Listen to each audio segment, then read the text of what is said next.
আওয়ামী লীগ হলো made in India.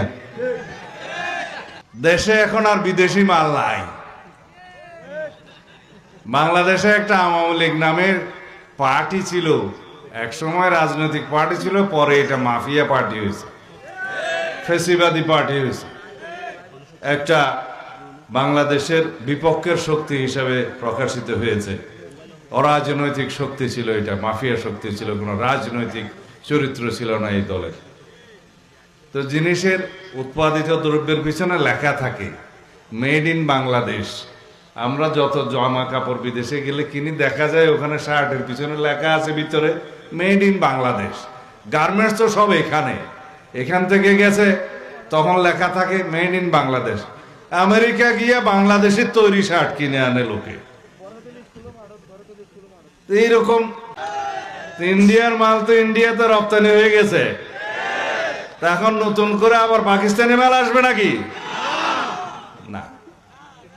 বাংলাদেশের শক্তি, বাংলাদেশের মানুষের দল, বাংলাদেশের স্বাধীনতার পক্ষের দল, বাংলাদেশের গণতন্ত্র এবং উন্নয়নের দলের নাম বিএনপি, বাংলাদেশ জাতীয়তাবাদী দল। যদি আমরা বাংলাদেশে ফ্যাসিবাদের পুনরুত্থান না চাই, যদি বাংলাদেশে কোন রকমের স্বৈর শাসকের পুনরুৎপাদন এবং উৎপাত না চাই, তাহলে গণতন্ত্রকে শক্তিশালী করতে হবে। এর কোনো বিকল্প আছে? যদি গণতন্ত্রকে শক্তিশালী করতে হয়, এদেশের সমস্ত জনগণকে রাষ্ট্রের মালিকানা ফেরত নিতে হবে। আগামী 12ই ফেব্রুয়ারি জাতীয় সংসদে নির্বাচনের সময় আপনার ভোটাধিকার প্রয়োগের মধ্য দিয়েই সেই বাংলাদেশ প্রতিষ্ঠিত হবে, যেই বাংলাদেশে কোনো দিন আর ফ্যাসিবাদের উৎপত্তি হবে না, উৎপাত হবে না, স্বৈরতন্ত্রের উৎপাদন হবে না, সংসদীয় পদ্ধতিরও কোনো স্বৈর শাসক আর উৎপাদন হবে না। আমাদের যে কোনো নীতি পরিকল্পনায়, যে কোনো কর্মসূচিতে বাংলাদেশের স্বার্থই থাকবে সবার উপরে।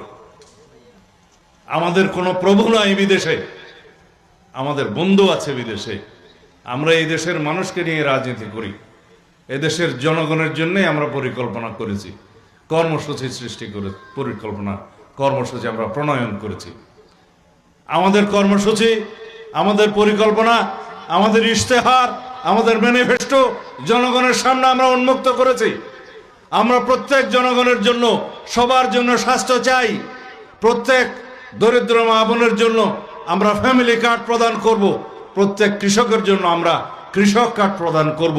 আমরা এইভাবে প্রত্যেকের অধিকার নিশ্চিত করার জন্য আগামীর বাংলাদেশে আমাদের পরিকল্পনা, আমরা কর্মসূচি, ইশতেহার জনগণের সামনে উন্মুক্ত করেছি। আমরা বলি, এদেশের গরিব মানুষরা যদি ভালো থাকে, বাংলাদেশ ভালো থাকবে। যদি আমাদের সকলের স্বাস্থ্য ভালো থাকে, জাতীয় স্বাস্থ্য ভালো থাকবে। আমাদের কৃষকরা যদি অর্থনৈতিকভাবে স্বাবলম্বী হয়, কৃষকের মেরুদণ্ড যদি শক্তিশালী হয়, তাহলে জাতির মেরুদণ্ড শক্তিশালী হবে। আমরা জানি যে শিক্ষায় জাতির মেরুদণ্ড।